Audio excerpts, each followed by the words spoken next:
Yes, you have a question? Yes, alhamdulillah. Yes. You've inspired me. I'm not sure about everybody else, but you have had like a very, very big impact in my life in terms of how I would like to use my life and how relationship with the Quran, have you shared it with the world. And I'm sure all these ladies here, these sisters here, they appreciate this relationship. My basic question is, how do we, from just our little knowledge, now we travel with the Quran? How do we learn more about the Quran? Where do we start? And where do we go to gain, inshallah, as much knowledge as we do? If you know Arabic, you can go to Egypt, you can go to Saudi. If you know some scholars, they give private tuitions as well. And if possible, you can go to some university also. Is there a particular university or university? Jamiatul Imam, I think they have women's section also. Riyadh University. In Riyadh, there are 2-3 universities. I don't know specifically.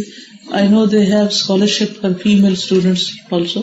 And I know some of my students, they have gone there. But exactly I don't know which university. Could you give one of their numbers? You ask them and... If you send your query on info@alhudapk.com, inshallah I'll try my best to find out their number and send you, inshallah. Okay? Give the reference that I'm that sister and I need that number, and inshallah I'll try my best. Okay?